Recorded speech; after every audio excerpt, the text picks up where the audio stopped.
1.9 molal de lactosa. Ojo con los carbohidratos, porque la glucosa pero la lactosa está formada de glucosa galactosa, es un disacárido glucosa galactosa. Entonces van a tener ustedes dos pesos moleculares. Si hacemos la suma de los carbonos como está aquí, C2, CH22 o 11, les va a salir menos de 360, como 342 gramos mol de lactosa. Porque en todo caso, esa es la lactosa anhidra, que estaría unida por el enlace de la glucosa con la galactosa. Pero como una vez que la pone uno en disolución, en realidad se va a disociar en los monosacáridos, entonces no toma en realidad el peso molecular de los carbohidratos en forma hidratada. Por eso, monohidratada, de hecho. Por eso es que el peso molecular es de 180. Si ustedes suman los carbonos totales de los carbohidratos, verán que son 180 gramos mol de glucosa, 180 gramos mol de la galactosa, porque finalmente son dos hexosas, se parecen mucho, pues son como primitas hermanas, pero tienen el mismo número de carbonos, 6, el mismo número de oxígenos, mismo número de hidrógenos y oxígenos. Entonces, nada más cambia la configuración electrónica. Eso lo vamos a ver más adelante. Y entonces yo tomo en cuenta ese peso molecular de la lactosa en su forma anhidra, o sea, disociada en la galactosa y la glucosa, como 180 gramos cada uno de ellos. Y entonces 0.38, porque recuerden que 38 gramos es muy poquitito, si fueran 380 serían 0.380, como 38 gramos son 0.38. Recuerden que son las décimas, centésimas de unidad acá, multiplicado por la cantidad molar que nos pide, 1.9, por el peso molecular del disacárido en su forma anhidra, que son 360 gramos. Entonces nos va a dar 25.99 gramos de lactosa, más, ojo, aquí es peso, porque en todo caso, como yo tengo ya los 25.99 gramos de lactosa, pues solamente le agrego lo que resta de los 38 gramos totales, es decir, aquí esos 12.01, de algo inerte, como decíamos ayer, el excipiente CBP, el vehículo CBP, o sería el equivalente a la aforación en los volúmenes, ¿de acuerdo? O peso-volumen. Pero aquí lo estamos haciendo peso-peso, y en consecuencia, se vale que hagamos esto de ponerle el resto nada más de lo que le falta pues para el volumen total. ¿De acuerdo? ¿Queda claro esto del disacárido? Ponerle lo que falta de gramo igual se llama forar o tiene otro nombre. No, sí, también se llama aforar. Finalmente la aforación es llevar a un volumen determinado, ya sea peso seco o peso líquido. Entonces, aforamos, pero en todo caso, si es desde el punto de vista seco, es mejor decirle cuánto baste para. Pero es igual, ¿eh? Ambas cosas van en visita para volúmenes, en volúmenes líquidos como volúmenes sólidos, es igual. ¿Ya? Sí, gracias. Hola, Emiliano. Hola. Qué gusto verte. Luego, 1.2 litros de una solución 1 normal de hidróxido de magnesio. Ojo, insisto en que no me voy a tener mucho en las soluciones normales, se conste. Pero en todo caso, esta solución normal, vamos a calcularla porque esto justamente es monovalente, entonces no tiene mayor complicación. Como es monovalente, va a ser muy fácil hacer la solución normal, que de hecho van a ver que se parece mucho a la solución molar. Y entonces los 24 gramos de magnesio, peso molecular, un mol de magnesio, por más los 16 del oxígeno, más el 1 del hidrógeno, nos da un peso total de 41 gramos mol de hidróxido de sodio. Eso es un mol, ¿de acuerdo? Sería una solución 1 molar. Y entonces sacamos el equivalente gramo. Estos 41 gramos de hidróxido de magnesio, y en todo caso, eh, como tenemos 41 entre de 1, entonces nos da 1, ¿cierto?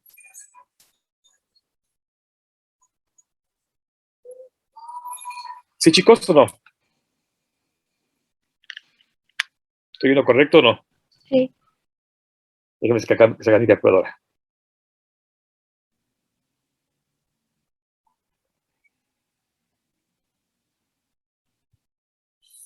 ¿Por qué estoy calculando 49.2 gramos de hidróxido de magnesio?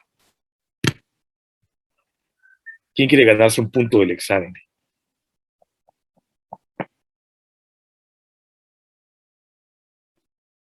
Porque se multiplica por 1.2.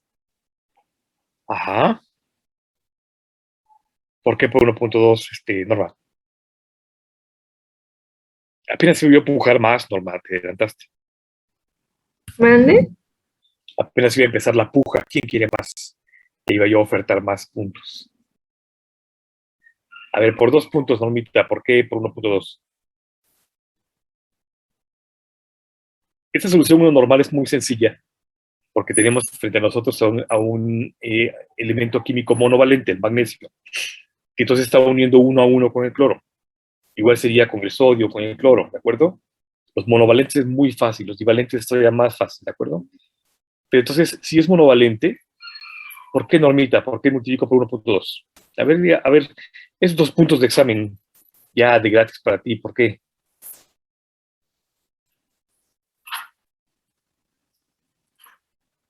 No, no se me ocurre nada.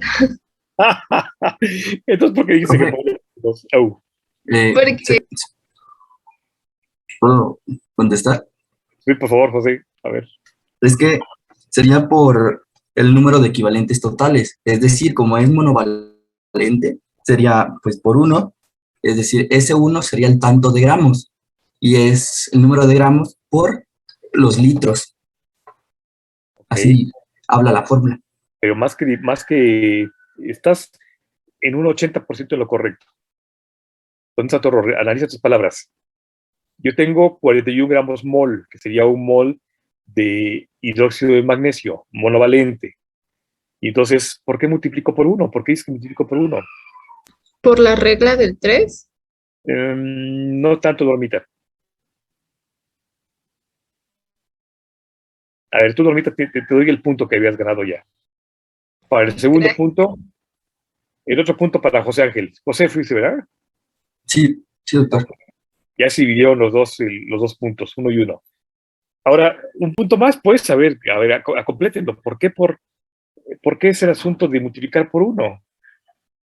¿Cuál es la ecuación para la normalidad? Para sacar el equivalente gramo, ¿cómo le hago? ¿Qué me importa? La valencia, ¿no?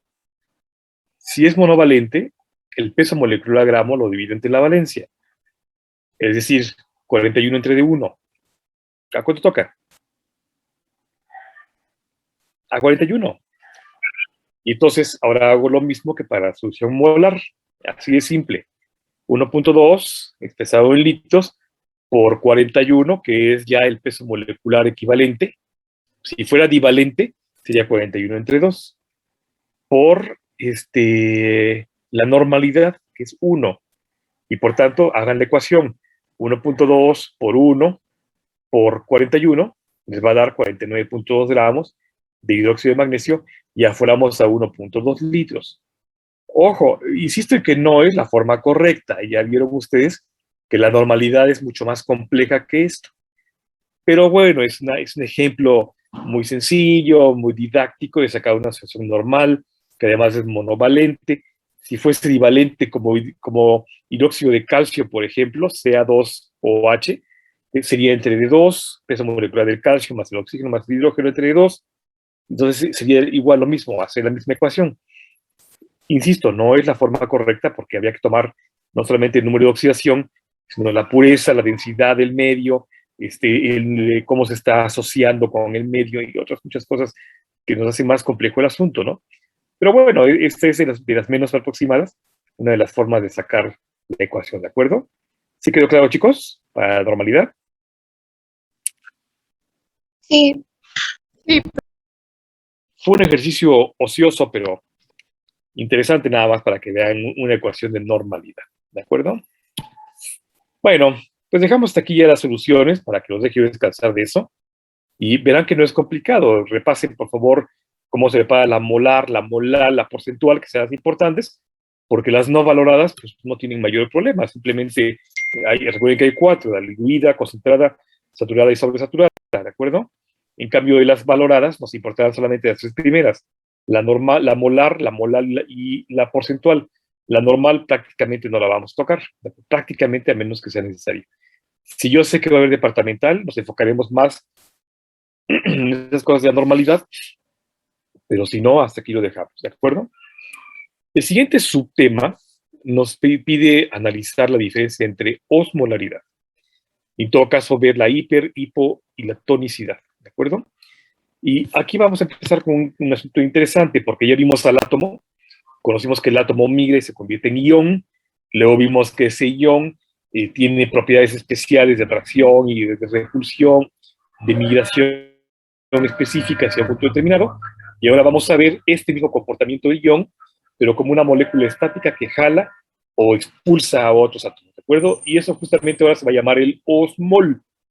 Recuerden que el mol es el peso molecular en gramo, el osmol es el peso molecular en gramo, pero haciendo énfasis en cómo se comporta en el medio de disolución. Es decir, cuánto atrae, cuánto repele, ¿de acuerdo? Junto con eso, el temario marca ver las soluciones estas isotónicas, la Ringers lactato, Darrow, Harman, todas están acá, ¿de acuerdo? Y al final haremos, como vimos con la fiebre, haremos un análisis de su uso en deshidratación, en quemaduras, en cardiopatías y otras enfermedades, ¿de acuerdo? Va a ser muy superficial, porque esto lo van a ver ustedes más profundamente, oportunamente cuando tengan la clase de cirugía, la clase de clínica propedéutica, en fin, no es el punto ahorita, nada más para ejemplos de cómo se manejan las soluciones, ¿de acuerdo? Y entonces, antes de empezar a ver esto, quería yo presentarles este videíto. Está en inglés y por eso es que no lo voy a poner para no os cueste trabajo escucharlo en inglés, se os voy contando. Y en todo caso, si lo quieren ver, está en TED-Ed, que son videos muy, muy interesantes, educativos sobre ciencia. Y este en particular habla sobre el fenómeno de Arquímedes, las leyes de Arquímedes. Y entonces, dentro de los griegos que existían, uno de ellos, por supuesto, muy interesante fue Arquímedes, que se interesó justamente en la matemática, en la física, era de esos genios de la época, ¿no? Y entonces, dentro de los pensamientos de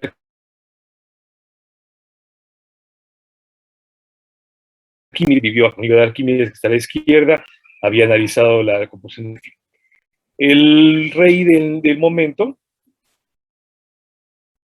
le pide que analice una encrucijada,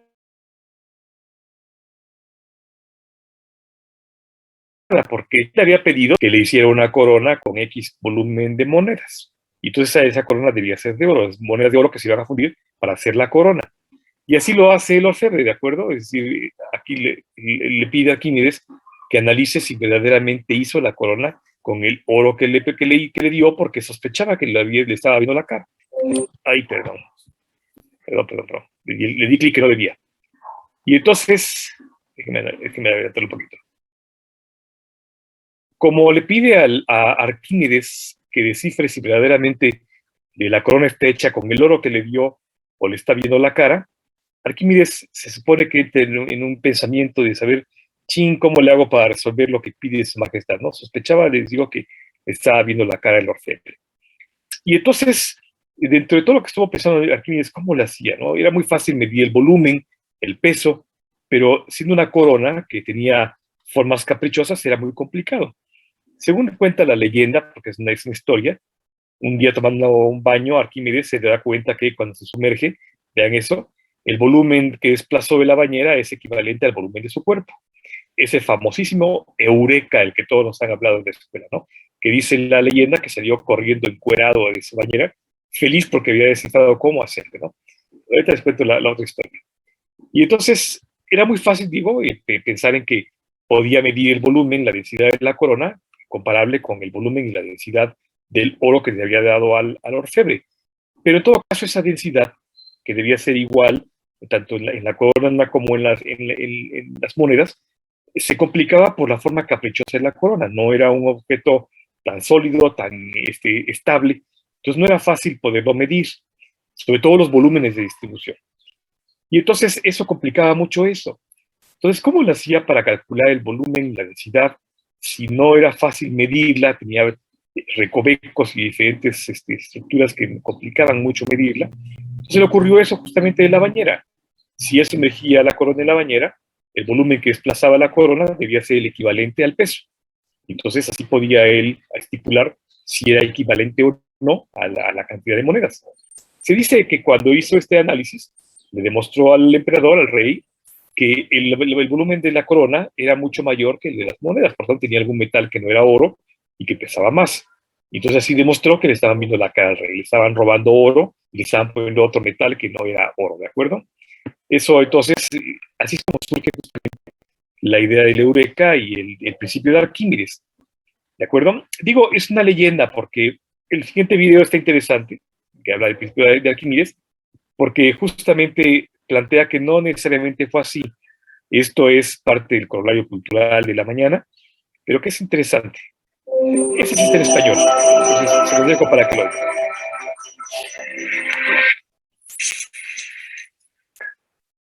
Eureka. Al pensar en el momento eureka de Arquímedes, probablemente pienses en esto. Pero resulta que pudo haber sido más bien así. En el siglo III a.C., Hierón, rey de la ciudad siciliana de Siracusa, eligió a Arquímedes para supervisar un proyecto de ingeniería de una escala sin precedentes. Hierón encargó una nave de vela 50 veces más grande que un antiguo buque de guerra estándar, llamada Siracusia en honor a la ciudad. Hierón quería construir la mayor nave de la historia para obsequiársela al gobernante de Egipto, Ptolomeo. Pero ¿flotaría una nave del tamaño de un palacio? En la época de Arquímedes nadie había intentado nada como esto. Era como preguntar, ¿puede volar una montaña? El rey Hierón ponía muchas expectativas en esta pregunta. Cientos de obreros trabajarían durante años en el Siracusia, con vigas de pino y abeto del monte Etna, cuerdas de cáñamo cultivadas en España y brea de Francia. La cubierta superior, con 8 torres de vigilancia en pie, no se apoyaría en columnas, sino en vastas imágenes de madera de Atlas sosteniendo el mundo sobre sus hombros. En la proa del barco, una catapulta enorme podía disparar proyectiles de piedra de 80 kilos. Para el disfrute de sus pasajeros, la nave contaría con un paseo bordeado de flores, una piscina cubierta y un baño público con agua caliente, una biblioteca llena de libros y estatuas, un templo a la diosa Afrodita y un gimnasio. Y para hacer las cosas más difíciles para Arquímedes, Hierón pretendía cargar la nave con 400 toneladas de granos, 10.000 frascos de pescado en escabeche, 74 toneladas de agua potable y 600 toneladas de lana. Llevaría más de 1.000 personas a bordo, incluyendo 600 soldados, y albergaría 20 caballos en puestos separados. ¿Construir algo de esta magnitud solo para que se hunda en su viaje inaugural? Bueno, digamos que el fracaso no habría sido una opción agradable para Arquímedes. Así que abordó el problema, ¿se hundirá? Quizá estaba sentado en el baño público un día, preguntándose cómo puede flotar una pesada bañera cuando le vino la inspiración. Un objeto parcialmente sumergido en un fluido está impulsado por una fuerza igual al peso del fluido desplazado por el objeto. O sea, si un Siracusia de 2.000 toneladas desplazara 2.000 toneladas de agua, apenas flotaría. Si desplazara 4.000 toneladas de agua, flotaría sin ningún problema. Claro, si solo desplazara 1.000 toneladas de agua, bueno, Hierón no estaría demasiado feliz. Esta es la ley de la flotabilidad, y los ingenieros aún la llaman el principio de Arquímedes. Dice por qué un superpetrolero de acero flota fácilmente como un bote de remos o una bañera. Si el peso del agua desplazada por el buque debajo de la quilla es equivalente al peso del recipiente, lo que está encima de la quilla quedará por encima de la línea de flotación. Esto se parece mucho a la otra historia de Arquímedes y la bañera. Y es posible que en realidad sea el mismo cuento, con una variante debido a los caprichos de la historia. La historia clásica del Eureka de Arquímedes y su recorrido por las calles gira en torno a una corona en latín. En el centro de la historia del Siracusia hay una quilla o corone en griego. ¿Se podría haber cambiado una palabra por otra? Nunca lo sabremos. el día en que el Siracusia llegó a Egipto en su primer y único viaje, solo podemos imaginar cómo los residentes de Alejandría atestaron el puerto para maravillarse con la llegada de este majestuoso castillo flotante. Esta nave extraordinaria fue el Titanic del mundo antiguo, pero sin hundimiento, gracias a nuestro amigo Arquímedes.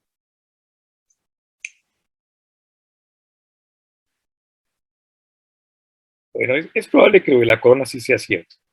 Por lo menos hay varios historiadores que apoyan el hecho de que el rey Hierón verdaderamente le pidió a Arquímedes que resolviera ese enigma porque sospechaba que su orfebre era un pillo que le veía la cara con el oro que le daba. No lo sabemos. En fin, el punto es que dentro de todo lo que describió Arquímedes, que es muy interesante, el rollo de Arquímedes, por ejemplo, que todavía utilizamos hoy en día para la extracción de agua, entonces, junto con eso, este principio de Arquímedes habla de la flotabilidad. Y en todo caso, lo destaco ahora, la flotabilidad, porque si pensamos en lo que, digamos que sí, la historia de la corona, y si pensamos en lo que decía Arquímedes, ¿no? El desplazamiento del agua, que ofrece más bien al empuje. O sea, los barcos flotan efectivamente porque el agua que se desplaza está siendo empujada, más bien empuja al objeto sobre el cual está actuando. Entonces aquí está, por ejemplo, veamos el centro de flotación, un centro de gravedad. Si nos ponemos en esta posición, nuestras rodillas van a flotar y ligeramente nuestra cara. Por eso no es correcto ponerse así cuando está uno en el agua, mejor es ponerse en esta posición o en esta, ¿de acuerdo? En cambio en esta, que como hacen los bucitos cuando están aprendiendo a nadar, el centro de flotación y de empuje, de gravedad, está en el centro y también lo que ponemos es nuestra espalda como si fuera un caparazón de tortuga, ¿no? Por eso es que, decía yo, cuando estamos en el agua y no sabemos nadar, o ya nos cansamos de nadar, y no hay quien nos rescate en ese momento, en el océano, por ejemplo, pues es mejor nadar de muertito, hacerla así boca arriba, porque en todo caso el empuje está sobre el tórax, porque ahí están los pulmones en parte, la parte neumática que flota, y el peso está en la pelvis, por debajo de ella, que nos mantiene en este punto, o mejor aún, si aliviamos más el peso y lo hacemos equidistante a la superficie del agua, extendiendo los brazos, entonces literalmente nadaremos de muertito, ¿no? Con el pecho hacia afuera, sin cansarnos ni siquiera para movernos, ¿de acuerdo? Esto lo destaco por un principio, el principio de Arquímedes, que en parte describe el comportamiento del agua, que ahora vamos a conocer, en el que en todo caso, esta agua que está dentro de este recipiente está empujando, pero empuja hacia todos lados, hacia arriba, hacia abajo, hacia la derecha, hacia la izquierda, en diagonal, así como está aquí esta imagen, se empuja hacia todos lados. Este empuje que tiene el agua, vean este video, por ejemplo. Tenemos una columna de agua en donde estamos viendo cómo esta que está hasta arriba, en medio y hasta abajo, no tienen la misma presión. Obsérvenlo, por favor. ¿Ven? La que está hasta arriba tiene tan poca presión de empuje que su chorrito es apenas perceptible, ¿no? La de en medio es bastante bueno, pero la de hasta abajo llegará hasta por acá, ¿no? El chorrito. Porque en todo caso, la fuerza de empuje de las moléculas del agua, o sea, como si fuera la gravedad, ¿no? La fuerza de empuje del agua hace que el chorro sea mucho más fuerte, mucho más vigoroso. De allá que los tinacos de agua en nuestra casa no solamente están en el techo, no solamente por comodidad, sino porque además por gravedad, el empuje del agua hará que viaje mejor a nuestra cocina o inclusive a nuestro baño, ¿de acuerdo? E inclusive, si le ponemos, además de que esté en la azotea, le ponemos una plataforma, aumentamos 1 metro y medio más la altura y en consecuencia la gravedad va a ser mayor y en consecuencia el desplazamiento del agua, la columna de agua va a ser mayor también. De tal manera que nos puede llegar inclusive al baño de arriba, si tenemos una casa de 2 pisos, o al baño de abajo con mayor razón. ¿De acuerdo? Esto justamente, híjole, el gas de Oaxaca, pero bueno, a ver si me escuchan. Esto justamente que estoy hablando, el empuje de las moléculas del agua, es justamente esto que estoy poniendo acá. Cuando ponemos el agua en un recipiente, por ejemplo, de paredes blandas, de hule, por ejemplo, vemos cómo se empuja ese recipiente, se abomba como tal. Y no solamente las paredes, sino también la parte de abajo. Y ya conocimos que el agua hace un menisco, ¿se acuerdan? La pancita que se ve por arriba, que parecen cachetitos de bioquímico, así están. Entonces, esta fuerza de empuje que obedece al principio de flotabilidad que describía Arquímedes, el principio de Arquímedes, es justamente la presión hidrostática. Esta presión hidrostática que hace que se empuje como tal hacia todos lados. hacia arriba, hacia los lados, hacia abajo, en todas direcciones, ¿de acuerdo? La fuerza hidrostática, la fuerza de presión hidrostática es una fuerza de empuje. Las moléculas del agua están todo el tiempo asociándose y disociándose y manteniendo una cierta distancia por puentes de hidrógeno entre los oxígenos y los hidrógenos para entonces dar esta separación como tal. Que recuerden que si se ponen estáticas, esa separación es todavía más larga y por eso es que en teoría, perdón, en la realidad, el hielo es mucho menos denso, pesa menos y flota que el agua, ¿de acuerdo? Que el agua líquida. Entonces, en consecuencia, esta presión hidrostática, vamos a decir que es una presión positiva. Todo aquello que sea una fuerza de empuje, sea una fuerza positiva, ¿de acuerdo? No tiene que ver nada con la carga eléctrica, ¿eh? Más bien se refiere al empuje que tiene. Si al contrario, la fuerza es de arrastre, o sea, de jalar, entonces digamos que es una presión negativa, ¿de acuerdo? Ejemplo, si yo tengo un soplador, de esos que venden, por ejemplo, para barrer las hojas de la calle o de la casa, ese soplador tendría una fuerza positiva, una presión positiva. El motor estaría soplando todo el tiempo, ¿de acuerdo? Si al contrario yo tengo una aspiradora, entonces la aspiradora va a chupar. En consecuencia, es una presión negativa, ¿de acuerdo? No tiene que ver, insisto, con la carga eléctrica ni con la polaridad. Más bien se refiere al empuje o al arrastre, ¿de acuerdo? La presión hidrostática es positiva porque empuja, ¿sí? Y obedece a las cargas electroquímicas, sí, de las moléculas del agua, al movimiento interatómico, pero al principio de Arquímedes, ¿sí? Ahora, partiendo de esto que acabo de decir, del principio de Arquímedes, de la flotabilidad, de la presión positiva del agua, hace muchísimos años, en el siglo XVIII, Jean-Antoine Olé, un médico físico de esos polifacéticos de la época, era de todo, filósofo, se le ocurrió que era posible hacer un paso de moléculas desde un compartimento al otro. Era hipotético, no lo había podido demostrar. Y sin embargo sí, porque él tomó vejigas urinarias de marranitos como el que ven acá, y las llenó con un recipiente coloreado, y luego las puso en agua, en un recipiente con agua, y les iba agregando cosas que se le ocurrían, ¿no? Que algunos elementos químicos que se conocían. Y observaba cómo algunos hacían pasar más rápido el tinte coloreado de un compartimento a otro, y otros no tan rápido. Entonces, él ya había imaginado que había un paso, alguna difusión de algún tipo a través de una membrana que podía ser la vejiga urinaria. Es hasta el siglo XIX, 1854, cuando Thomas Graham acuña el concepto de ósmosis. Y entonces se dice, sí, efectivamente, hay un paso de moléculas, átomos, ¿no? En este caso, que pasan a través de una membrana semipermeable debido a la fuerza de empuje o arrastre que tiene. No sabían cómo funcionaba, no tenía muy claro cómo. Pero el término de ósmosis que acuñó Graham significa osmo, que es un vocablo griego que significa impulso, empuje, y sis, que es una acción o condición, o sea, la condición del empuje, impulso de alguna molécula, ¿de acuerdo? Para pasar a través de una membrana. Entonces, lo publicaron, aquí está el trabajo de Jean-Antoine Olé, justamente, que empieza a hablar de la ósmosis, y luego otros trabajos posteriores ya acuñan el concepto de ósmosis como tal, ya se reconoce como un fenómeno de paso de moléculas de gradiente a través de una membrana, ¿de acuerdo? Ese es el principio. Si tenemos la membrana celular, por ejemplo, o una membrana semipermeable, manda Omar, dime. Perdón, no me quedó claro qué es la ósmosis entonces. Ok, no te preocupes, ahorita lo voy a aclarar, porque en todo caso la ósmosis es el paso de sustancias a través de una membrana. Pero espérame, porque estoy hablando del principio ahorita desde el punto de vista histórico, y ahorita lo voy a retomar, ¿de acuerdo? Dame chance, Omar, unos minutitos nada más. Ok, gracias. Y a ti. El punto es que si tengo esta membrana celular, o una membrana semipermeable, como un epitelio, en este caso, por ejemplo, la vesícula biliar, la vejiga urinaria del marranito, lo que ustedes quieran, ¿de acuerdo? Una película que pueda ser permeabilizada de alguna forma.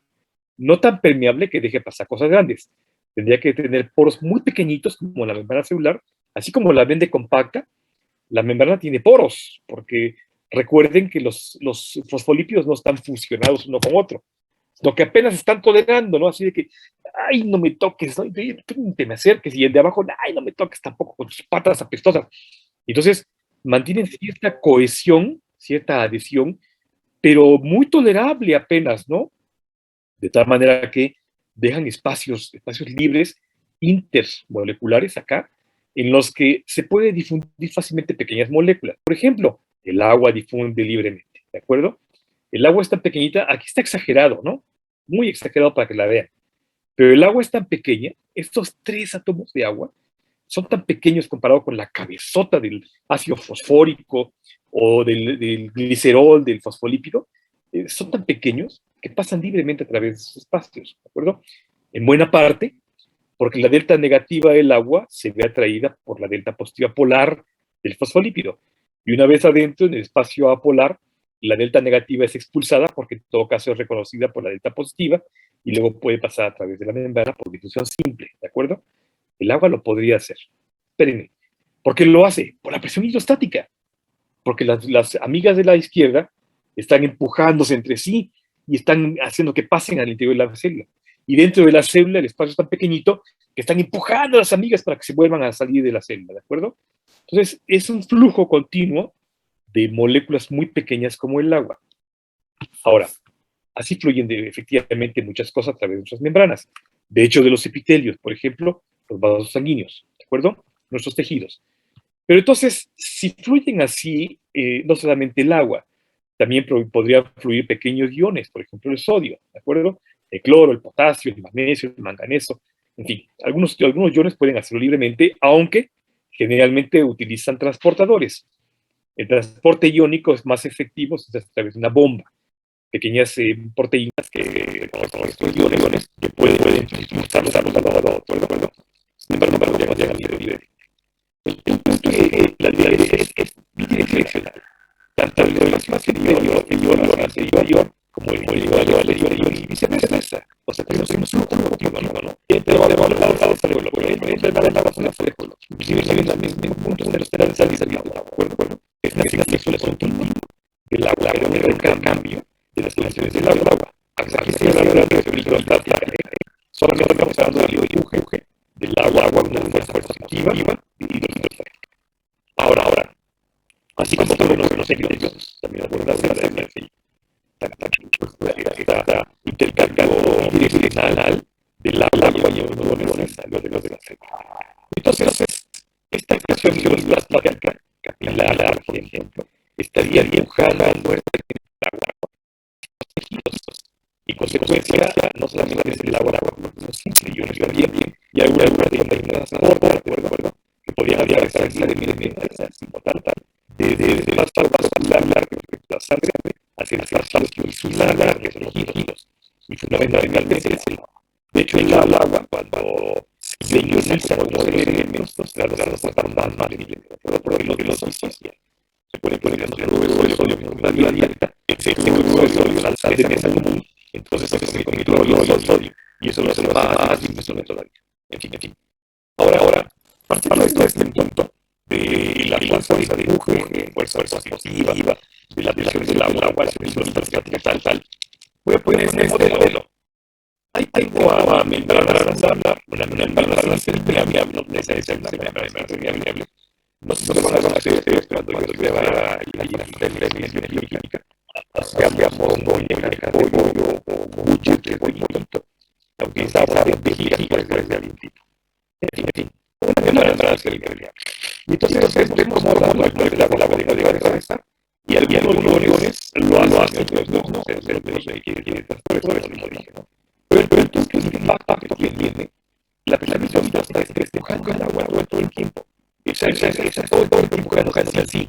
Por eso las bombas los dientes. Y eso las bombarían en los vasos sanguíneos. Y en consecuencia saldrían en los vasos sanguíneos para irse a los tejidos. De hecho, si pasamos 6 u 8 horas acostados en la horizontal, cuando levantamos chinos, todos con la cara agarrada, porque estamos amuchados, que la presión hidrostática no permitió que se distribuyera bien, en consecuencia se armamos amuchados,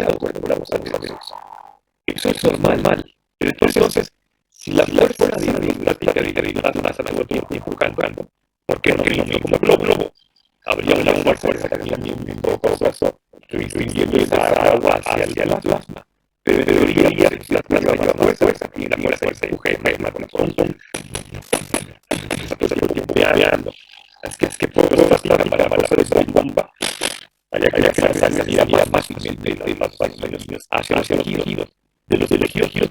todavía que yo haga la regla y mal, no sé qué está aquí. Se regrese el agua a la fricción, no es tan lógico que digamos. En fin. Pongamos a que para el modelo de que tengo dos compartimentos de redes separadas por una relación intermediaria. Agua.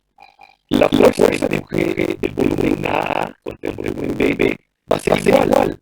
Porque el volumen A es empujando necesariamente hacia la derecha, como el volumen B está empujando necesariamente hacia la izquierda. Entonces ahí el cambio de agua por ambos compartimentos, ¿de acuerdo? Lo tengo que hacer así. Sí. Por tanto, los volúmenes de redes son iguales. El tamaño del volumen, quiero decir. Voy a modificar las condiciones. ¿Qué tal si de pronto agrego un soluto? Y entonces, este soluto, que puede ser el ion, ahora va a modificar las condiciones de comportamiento del agua. Porque estamos también viendo la fuerza de difusión osmótica, perdón, la fuerza de difusión osmótica, perdón, la fuerza del agua. Una fuerza nada más de empuje. Que una vez alcanza el nivel, se equilibra. O sea, ya no es baja más. Si tienen niveles de dos piernas, así la afirmación interna, como no acabas de la base, por ejemplo, pues una se llena a otra, y así ahora van a la barra, y de hecho le llaman la barra, luego baja así, hasta que se equilibra la fuerza de ambas piernas igual, dos sistemas en una dimensión mutua, no hemos nunca una que la otra, se van a equilibrar hasta que quedan igual llenas, ¿de acuerdo? En cambio, si yo le pongo el hueso en soluto, ahora el soluto se vuelve atractivo para la moléculas del agua. Porque recuerden que esto va a atraer fuertemente a moléculas de agua. Las moléculas del agua están diciendo que decir sí, y asociando que decir sí. Cuando tienen algo de es muchísimo, es sumamente no pueden intentar dejar de decir sí y avanzar sobre el soluto, por el guión, igual también. Y entonces, como ahora esas moléculas del agua están yendo del otro lado de la membrana, al otro lado de la antera, pues está más activo, pues se coge entonces llegar hacia allá. En parte del soluto, ahora se está atrayendo, se vuelve atractivo, ¿verdad? Y en consecuencia vería como el volumen del lado del soluto ahora es mayor que el volumen del lado del soluto. Esto entonces se llama una paradoja, ¿verdad? En el que yo esperaría algo contrario, y a veces parece contradictorio, pero si lo analizamos también, que justamente tiene cierta lógica o cierta verdad, ¿verdad? Esto justamente es la ósmosis, la paradoja del movimiento de las piezas, en la que yo esperaría que una operación de empuje, y paradójicamente hay una fuerza de arrastre. ¿A qué me refiero? Si piensas que tiene más volumen acá, como si fuera moléculas de agua, significaría que la molécula de agua tiene más volumen, tiene más peso, por tanto más fuerza. Y si yo estoy trabajando con una membrana, esperaría que el fuera propio, ¿no? Entonces cada fuertemente del agua hasta que la equilibra. Y veo que no, la paradoja contraria, porque en todo caso lo que pasa es que arrastra y se mueve más alto que el que no tiene solo. Esa es la paradoja. Eso es la ósmosis. Ahora sí, claro, mano.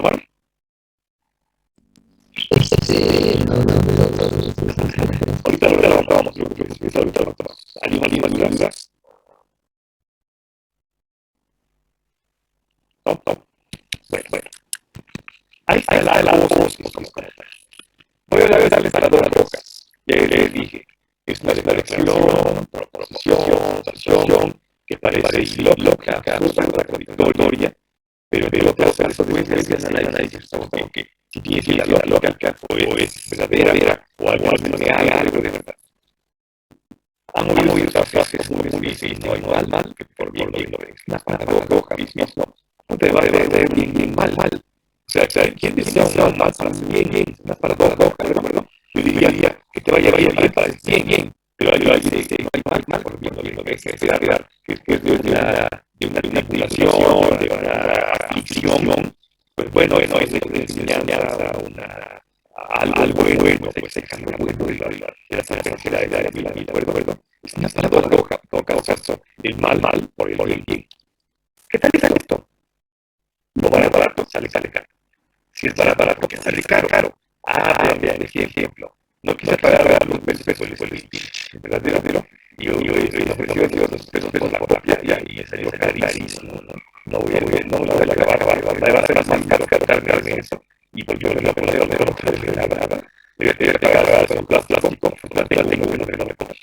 Pero le voy a pagar para que haga unos jefes allá y me han dicho otros, parece otro. Es un monstruo por la pero no. Esas barrocas son referencias populares, pero que dicen mucho de verdad. O sea, uno dice, lo van a hacer caro, es barato, está caro. No es lógico pensar que está barato, pero va a ser más caro.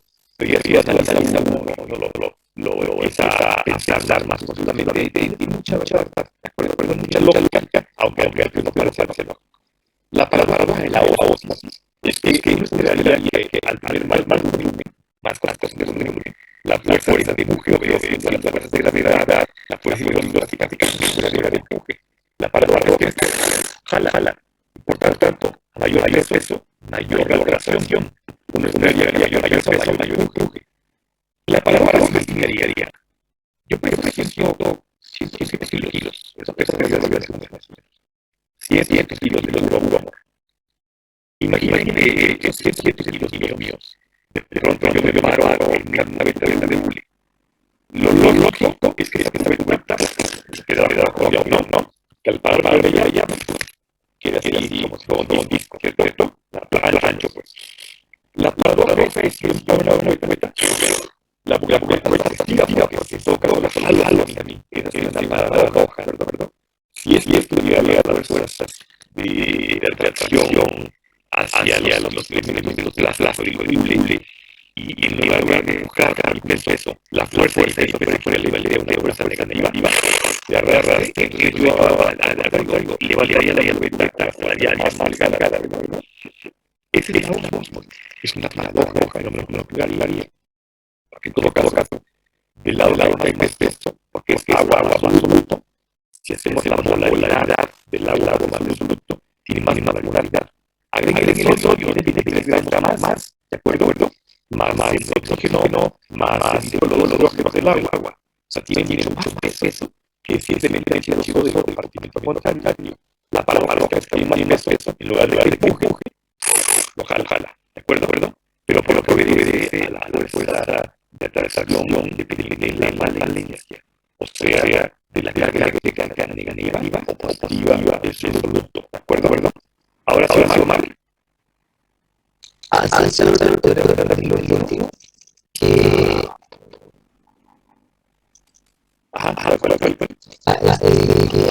lo jala, ¿por qué? Va a jalar, porque depende no solamente del peso, no es más bien de la valencia, o caso de la carga negativa o positiva. Es la fuerza negativa, la cambiando de la raza, ¿de acuerdo? Esa es la que nos comporta. Por eso es que el agua migra del departamento de que tiene pura agua hacia que tiene más peso que lo absoluto. Lo paradójico es que tiene más peso en lugar de empujar, es jalar, porque obedece hacia la atracción, en este caso, por ejemplo, el sodio, el positiva del sodio, para jalar a la fuerza negativa del agua. Por eso es que de esa paciente a nuestro familiar nos dicen a los mismos cuando hablan en este descenso que por favor mandan sal, pues para quitar la área abierta es favorable, ¿de acuerdo? Además de que es sodio, que sodio es cationes de celular, pues también contiene otros elementos importantes de la sal, ¿de acuerdo? Flúor, por ejemplo.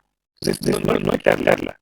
Pero en todo caso, si yo echamos 3 de salero, ahora ¿de acuerdo? O una y media, bajo la aplicación de la sal, porque en todo caso ese sodio es que llamamos monosodio, que están ingresando a nuestro plasma, van a tener el efecto osmótico. Se va a convertir de mol a digamos moles, donde vamos a ver cómo evaluar los que vamos a jalar con gran fuerza el agua exterior.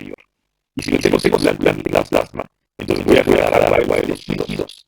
Y con consecuencia, incluso se hidratan, pero puede que se vaya a la circulación. Entonces, si se va a la circulación, aumenta mi circulación general. Si aumenta mi circulación general, aumenta la presión, la presión arterial, aumenta la fuerza desgraciada por la circulación. se cae cayendo más agua, hay que bajar más rápido. En consecuencia, puede llevar agua allá, y todo, liga, material, que diente y en fin. Por eso también que los moles de sodio ahora tienen una fuerza negativa, que baja las moléculas negativas del agua, por ejemplo, ¿de acuerdo? Igual moléculas negativas, lo que más tenemos, 60-70% de nosotros es agua, ¿de acuerdo? Ahora sí, quedó claro, Omar. Sí, ahora ya queda claro. Ok, esa es la osmosis también. La palabra roja que es la hay una palabra bastante interesante. Todos hacemos no, y no cada vez ahí. Y entonces, esta palabra roja es interesante, va a decir, ahora, será. Si es mira, le va a quedar así. Pero como él puede ser será, es una verdad, por tanto, no crece. Y entonces, cuando él dice, ahora será, y nos quedamos a que la nariz ya crezca, y vemos después, porque es una palabra roja. Él no está mintiendo, ahí está será. Pero si lo que es una mentira, ¿de acuerdo? Entonces, vamos a las analizas, ¿de acuerdo? Son las palabras rojas que estamos acostumbrados a ver que hasta ahí estamos si está la lógica. Decimos, oye, sí, hay la lógica, cierta verdad lo estamos diciendo, ¿de acuerdo? Ya vimos que el fenómeno de la capilaridad lo conocimos. Vimos la adhesión del agua. Pero lo conocimos que en parte de esa forma se alimentan las plantitas. Ahora, ya conocemos eso ampliamente menos cómo subían bien las raíces. ¿Qué pasa si yo tengo una solución que tenga más molaridad? O sea, que sea osmóticamente efectiva sobre la plantita. Si esta plantita tiene una molaridad de nada, y yo le echo un ejemplo, no solo una por la vigilia que contiene una gran cantidad de vuelta a sodio, por ejemplo. Entonces, esos iones van a tener efecto de jalar el agua. En lugar de que la planta pueda absorber, al contrario, es el medio el que le da a la planta y la seca. Aparte que la orina tiene efectos más tóxicos como el amonio y uranos, también pueden quemar la plantita. Pero más allá de lo que puede quemar la planta, los elementos osmóticamente integrados en la orina harán que se deshidrate la planta y en consecuencia la van a matar. Así que no rieguen más fácil con los plantitas, no la eso, lo que las van a matar, ¿de acuerdo?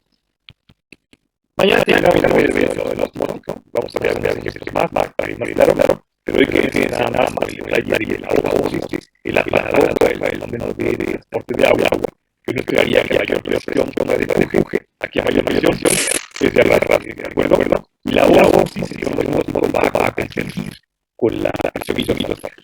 Mientras que el agua está empujando, la otra está jalando. En consecuencia, mi plasma que está siendo desplazado de los tejidos, y mi plasma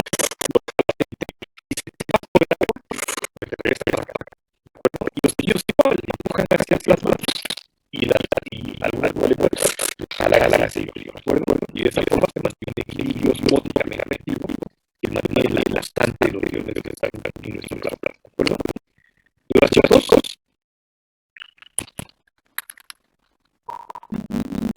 No, Tampoco recuerdo, Adrián. Gracias. Nos vemos mañana, por favor. Mañana terminamos de ver la voz, vamos a repetir con el colegio. Gracias, cuídense mucho. gracias.